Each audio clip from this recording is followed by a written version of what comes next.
custodians, cafeteria workers, all, they all kind of get in their own little worlds. But ultimately, you're all facing similar struggles, and you're all reporting to bosses. Which side are you on? Which side are you on?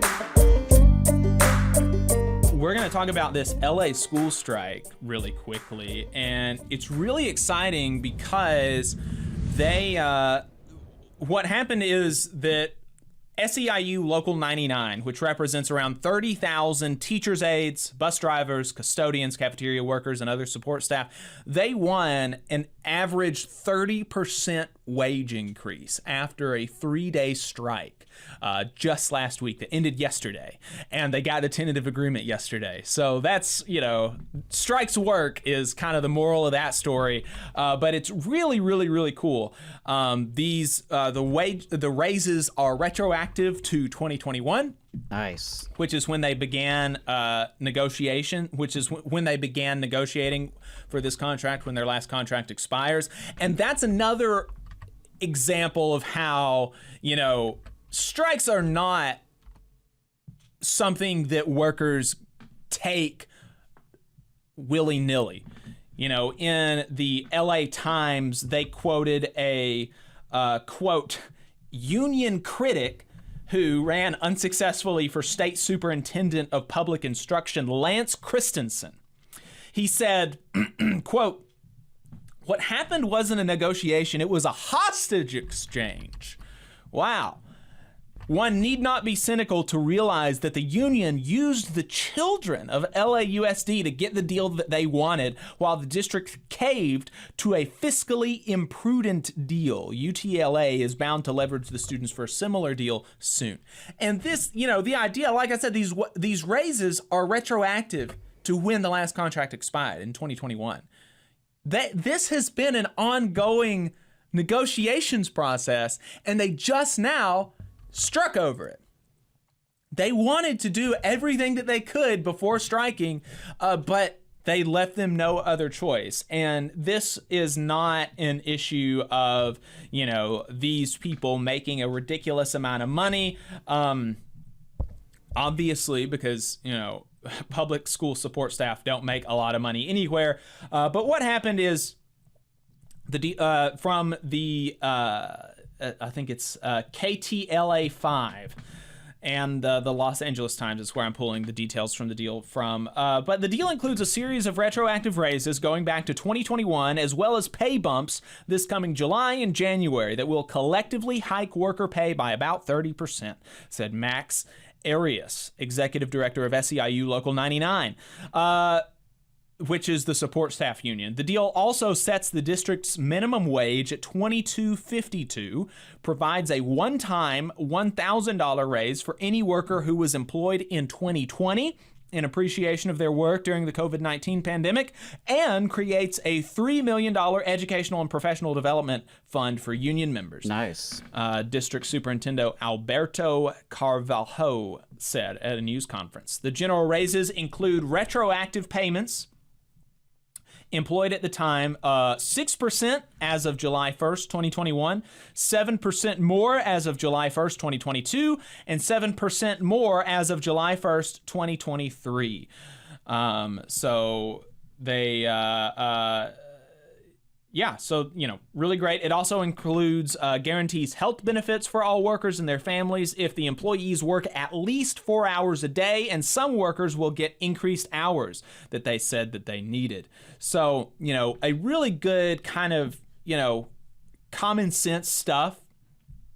22 an hour. I honestly, I kind of question if that's enough for, a full-time person working in LA. I mean, I don't know. Cost of living there is just extreme. Yeah, so you gotta factor that in when you think about, 30%, that sounds pretty large, but they're struggling to make ends meet. And I think in so many of these big cities like LA, and even, as McKenna was talking about with parts of Central Florida, the workers are struggling to be able to afford to live in the communities in which they work. Mm-hmm.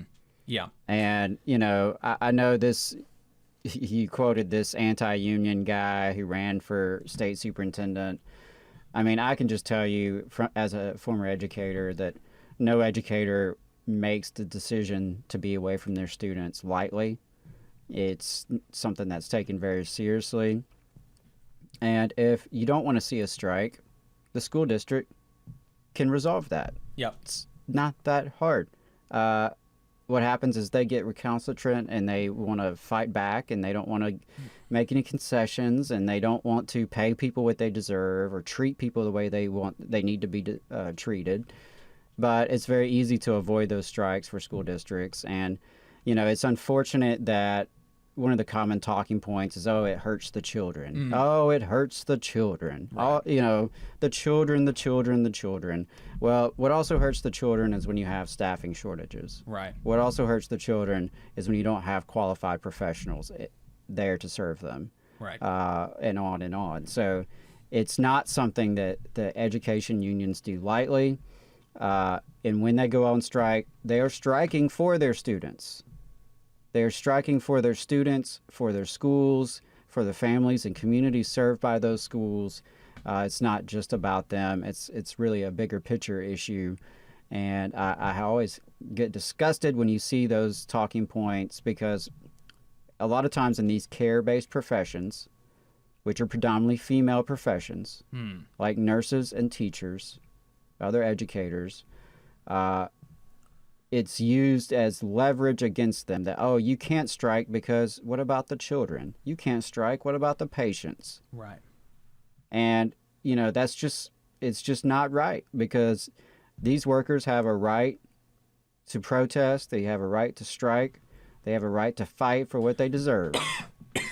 And I think in most cases what you find is that the families understand it and support the educators. Despite how much media and how much anti-union folks try to pit the community versus the educators, most of the time the community gets it. Yeah, absolutely. And that was the case here, where even though, freaks like this Christensen is talking about, oh, they use the kids as hostage, parents joined these folks on the picket line. Right. And parents were supportive. I haven't seen in the coverage of this any parents being quoted as being against this strike, which of course there are some, but the fact that, they're not being put forward in the media is it tells you that there's not very many of these folks out there, right? Right. And also it's important to note that the strike was not just done by the support staff. It was also they were also accompanied on the picket line by the UTLA, the Teachers Union of Los Angeles, which made the strike effective, and the schools did have to be shut down for 3 days. Right. Which shows you, that there's power in numbers, right? There's power in solidarity. Whereas if the, if just the support staff had struck and the teachers crossed the picket line, then, it may have been more difficult for them to get what they needed. But because the teachers showed solidarity with them, they were able to, get what they were asking for, get more of what they were asking for, which is, again, not unreasonable stuff. Very, very reasonable. And I was just thinking about the cost of living. These people have their minimum wage set now at $22 an hour. We just talked about an hour ago how bus drivers in Madison City make $23 an hour. Right?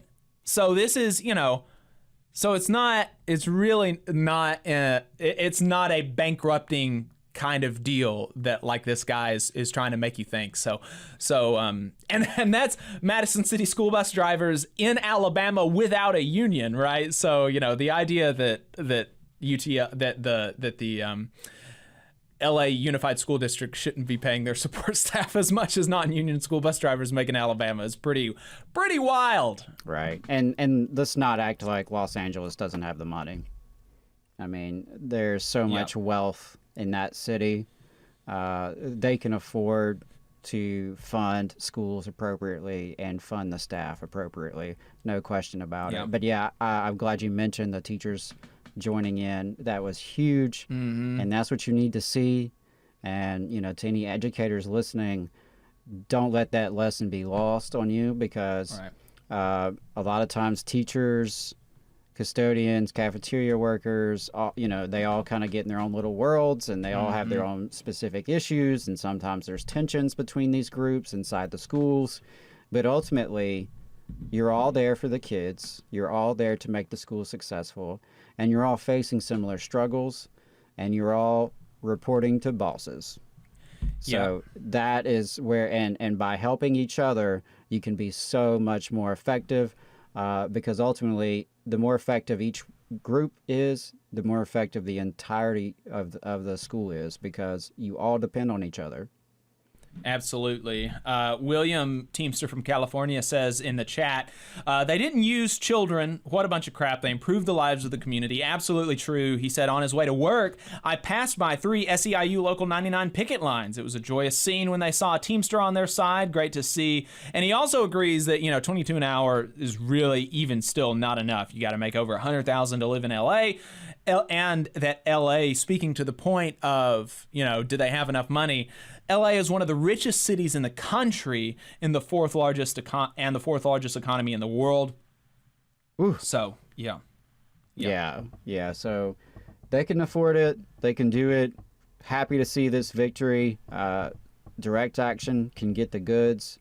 And, I'm not super familiar with the SEIU local. I know UTLA in recent years has been much more militant, and they've, had kind of a democratic revitalization of the union.